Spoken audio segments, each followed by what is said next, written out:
Hey everyone, it's your old Uncle Padrino back again with another new movie review. So, let's get started, shall we?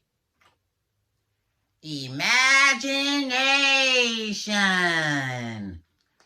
Sitting right here behind Stan. Okay, so if, not it, IF, not IT. Well, not the IT that's going to fix your computer problems and fix your internet problems, but IT as in this one right here, the one that you don't want your children watching until they get older, of course, at least. Okay, but if an acronym for imaginary friend, clever. Wish I thought about that. I never would have thought of looking at the term imaginary friend and coming up with the acronym and seeing that there's an acronym there. So, very clever. Again, wish I had thought about that. So, as far as this movie goes, after coming out of this movie, after watching it, thinking back on my childhood, I never had an if. Kind of hard to believe, right? Because you would think someone like me, the number one ingredient would be to have it, would have been to have had an if, right? But I didn't have one for some reason. Don't know why. I was always drawing, I was always reading, I was always watching cartoons, I was always playing video games. Now, that doesn't mean that I didn't have an imagination. I would pretend. And when I got together with my best friends, their brother and sister, when we got together, we would always make believe and goof around and things like that. So it wasn't for a lack of having an imagination. I just, for some reason, never had an if. I would talk to myself, but I wouldn't talk, and I still do to this day, mind you, but I wouldn't talk like as if I'm looking at someone or addressing someone like I'm addressing the camera and addressing you as the audience. I would talk to myself. Maybe I'm an if. I don't know, since I talk to myself, hey. But now that I'm thinking about it, maybe I don't have an if because of Sesame Street, okay? Go with me on this, all right? Everybody knows who watched Sesame Street. I don't know how many of you out there used to watch Sesame Street growing up, but on Sesame Street, Big Bird always, had his best friend, Mr. Snuffleupagus, right? And every time he wanted the people of Sesame Street to meet Snuffy, the people being Gordon, Maria, Linda, Bob, Luis, Susan, and Mr. Hooper. I'm dating myself by saying that name, or saying many of those names actually. Would want them to meet Snuffy. Snuffy would always wander off. And every time Big Bird brought the people in, well, Snuffy would be gone. And the people would go, well, we don't see anything, Big Bird. He must be your imaginary friend. So, and this happened constantly, all the time. Snuffy would go wandering off. Oh, I have to go get cabbages for dinner tonight. Dope, dope, dope, dope, dope. Big Bird would come back and, there with the people, and it's like, Bird, he's not here. You're imagining things, and, try it again. Well, I think I hear my mommy calling me. Dope, dope, dope, dope, dope. Same thing would happen again. I don't know if Big Bird ever asked. I can't remember now at this point. But I don't think Big Bird has ever asked Snuffy, why do you keep wandering off every time I want you to meet my friends? Well, sorry, Bird. I have to go to the bathroom really badly. Eating an all-cabbage diet really does a number on your digestive systems, Bird. And it's just like, oh my God. So it's just like Big Bird chain Snuffy to a wall and until you get back. Well, Snuffy will probably wander off again, pull the wall with him, and the whole apartment building would collapse that everybody lives in, and everybody would be homeless. Or, hey, Snuffy, you know what? Big Bird should tie his tail to a lamppost and tie his trunk to a lamppost. Snuffy, wait here for 5 minutes. 5 minutes to give me just that so I can get the people so you can meet. Okay, all right. 5 minutes is up. Time to go. Dope, dope, dope, dope. And he pulls down the 2 lampposts, and the people come back. Big Bird, what did you do to the lamppost? We need those to see at night. They light up our streets. What's wrong with you? You're so bad. You're a bad bird, Big Bird. And here comes Mrs. Finch. I told you, Big Bird belongs with his own kind. He belongs with other birds, blah, blah, blah, and all that. And so, I mean, we're going to have to commit you, Big Bird, because you're going crazy, and it's just like, oh my God, imagine this, the effects on the psyche of a 6-year-old kid being Big Bird, because he is 6 in the series. All right. So, I mean, I guess that's probably part of where it comes from. Out of all the positive things about Sesame Street, and I love the Sesame Street, out of all the positive things, I find one negative thing, and that probably is the answer to scarring me for life for not having an if, basically. Now, I know back when, after I grew up out of watching Sesame Street, I know that the people of Sesame Street eventually did meet Snuffy. And everyone's going, oh my God, he's real. He's real. Mind's blown. And it's like, well, yeah, of course he was real. He's been there the whole time. Now do you believe Big Bird and all that? And so it's like, gee, again, I can only imagine the torment that must have gone on for Big Bird after an entire decade or so of this, So, sorry, that was a monologue or a rant, a rantalogue, or mant, or monologue. That sounds like Scooby Doo, something how Scooby Doo would say it. But anyway, as far as as far as this movie goes, this story stars a young lady, and she's only 12 years old in this movie. The character is only 12 years old, played by Kaylee Fleming.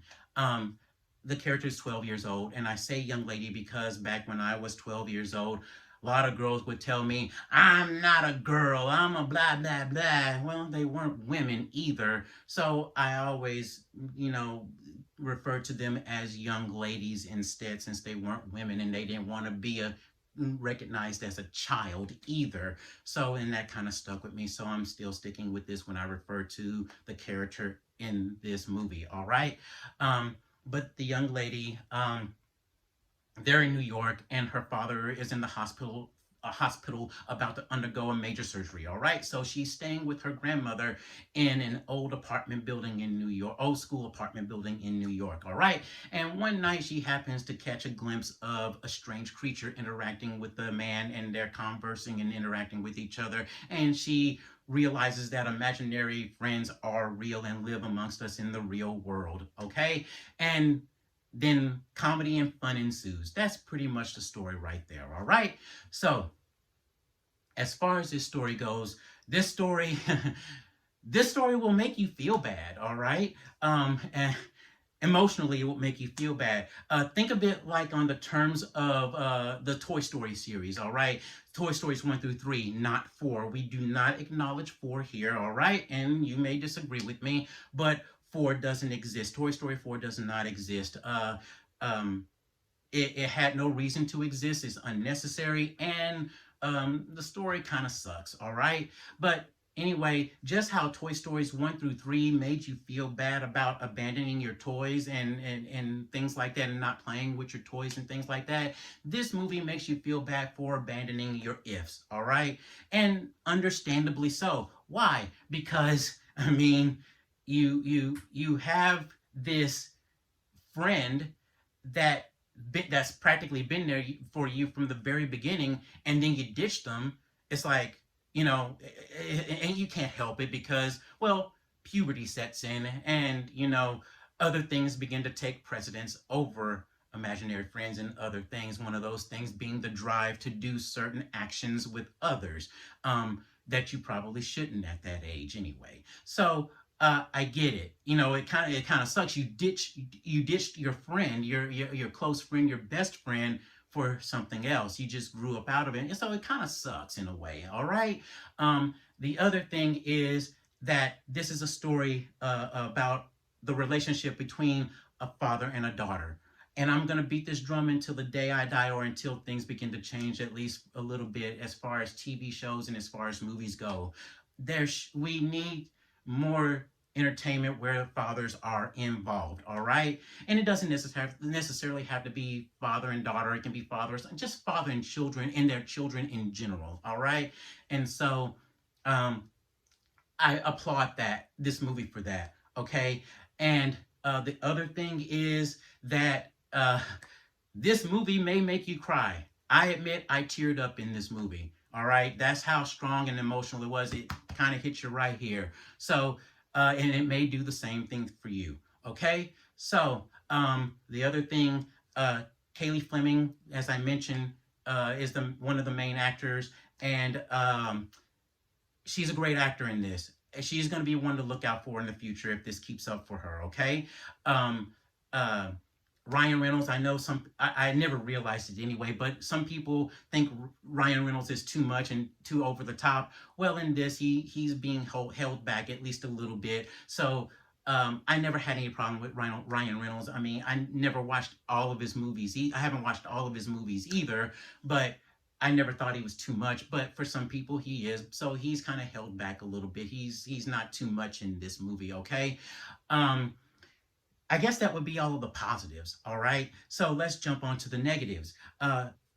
John Krasinski, he wrote this movie. He wrote the story. He directed it, and he stars in it as well. All right.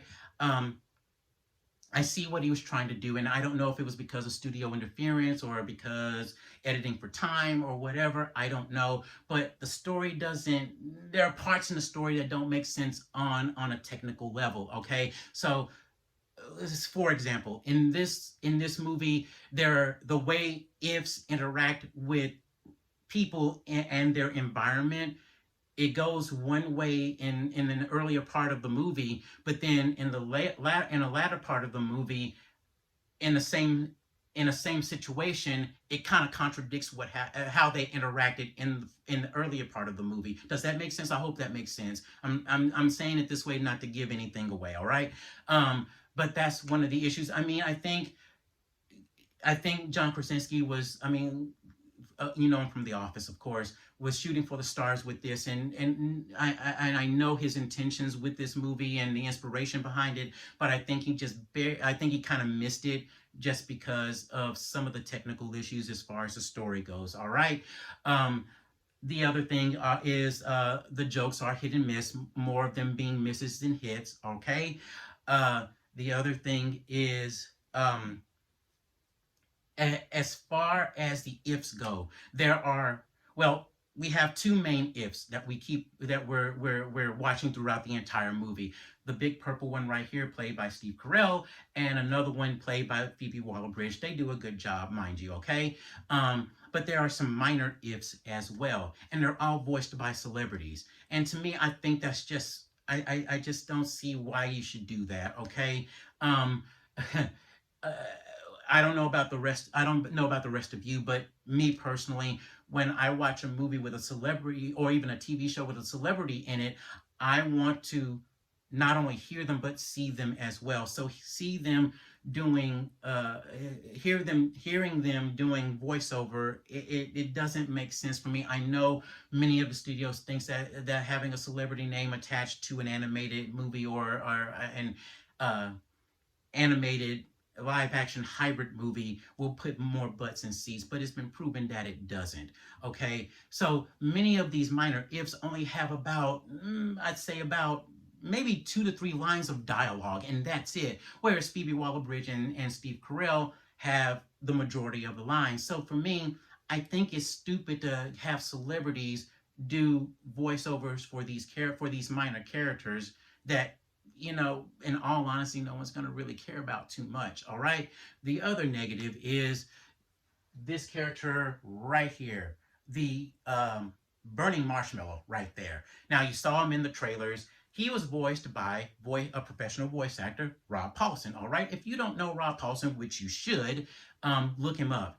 He's been in a lot of shows. He's been in Teenage Mutant Ninja Turtles, Jimmy Neutron Boy Genius, Fairly Odd Parents, Animaniacs, Pinky and the Brain, Dexter's Laboratory, the Powerpuff Girls, and so many other shows, uh, and Darkwing Duck and Goof Troop as well, mind you, but so many other shows.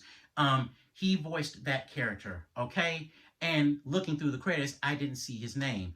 I could have missed it, I should say, but I don't think I did. I did pay close attention, and I know that was his voice. It was a distinctive voice, okay? His distinctive voice. So for me, I thought it was pretty screwy to have him voice a character and not have his name in the credits. And it goes back to what the negative that I just mentioned earlier. You know what? Is he not a big enough name to put his name down amongst these celebrities and whatnot? So for me, I think you could have been, you didn't have to have all of these celebrities. You could have gotten more professional voice actors to do the work, to voice all of these minor ifs.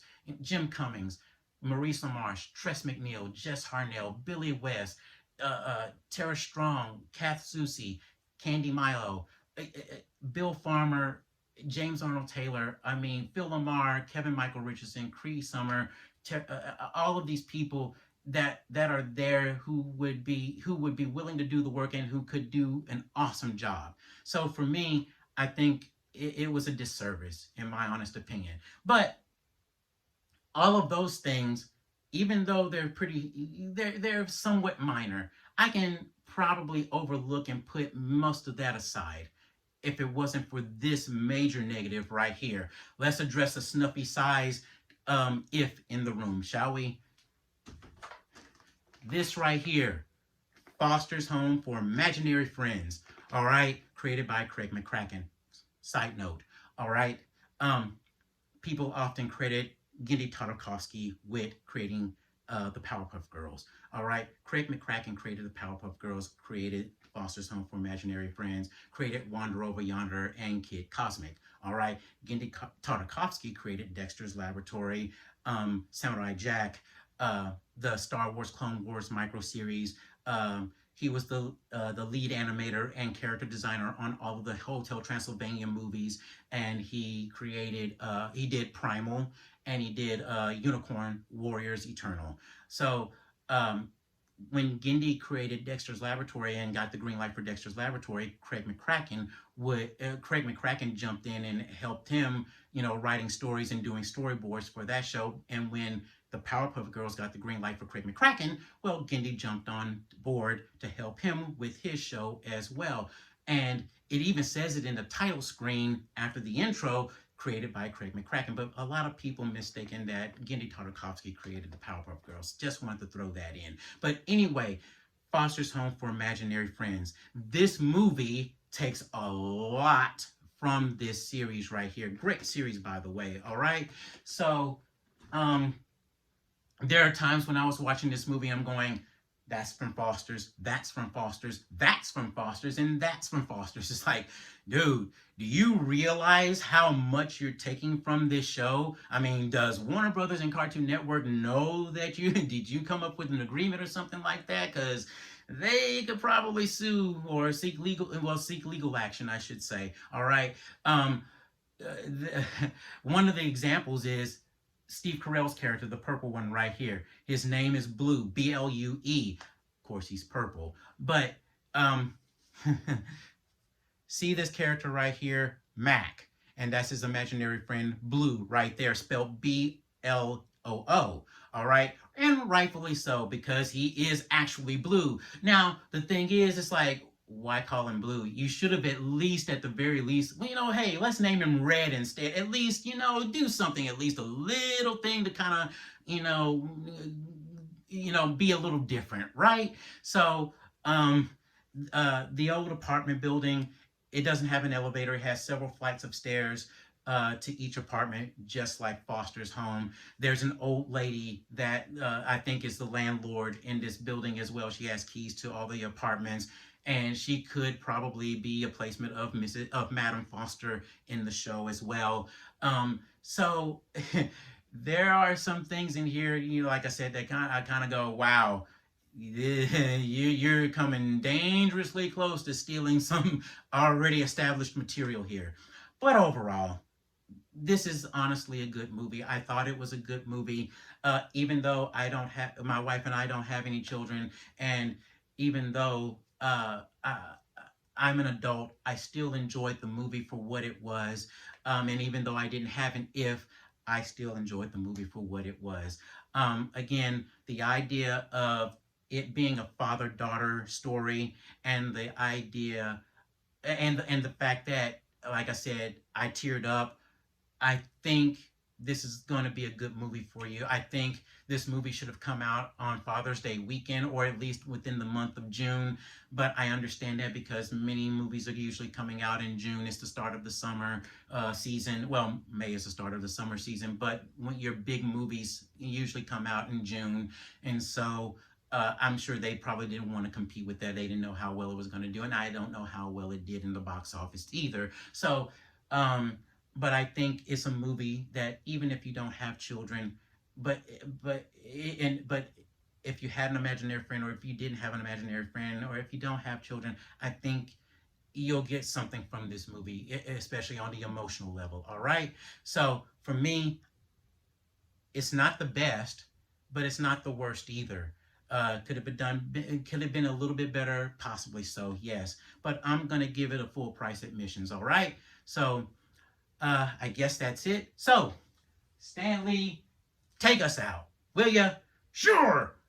That does it for this episode of the No Spoiler Show. And hey, think about your if. I'm sure they'll appreciate it, and you will too. Until next time, Excelsior!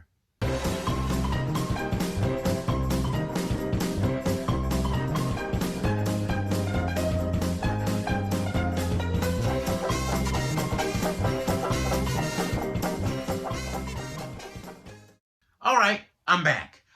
But very briefly, okay?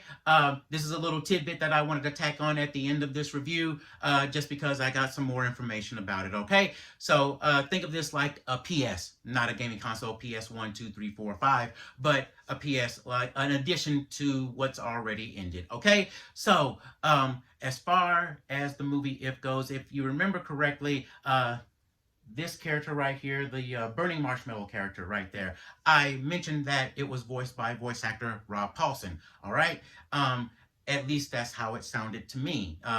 The character has a Carl Weezer from The Adventures of Jimmy Neutron Boy Genius and PJ from Goof Troop sound to his voice, which is Rob Paulsen's characters, okay? That he voices, I should say, okay? So there was a fan expo in the city that I live in, and several voice actors were there, and Rob Paulsen was amongst them. And so I got the opportunity to see him and ask him about this movie and about his credit. And so his credit not being, his name not being at the credits at the end of this movie, I should say, okay? And he says, that's not him. He wasn't in this movie. Now, he did say that many of the projects that they do work on, they come out a year or so in later, so they work on them in advance, you know. So maybe he doesn't remember, I don't know, but it does actually sound like him, and those characters, so very similar to those characters. So if you watch the trailer again, or if you go watch the movie, if you're into voice actors and voice acting, watch those two things, and hey, I'll let you be the judge. All right. So that's all I've got to say for this. So until then, see ya.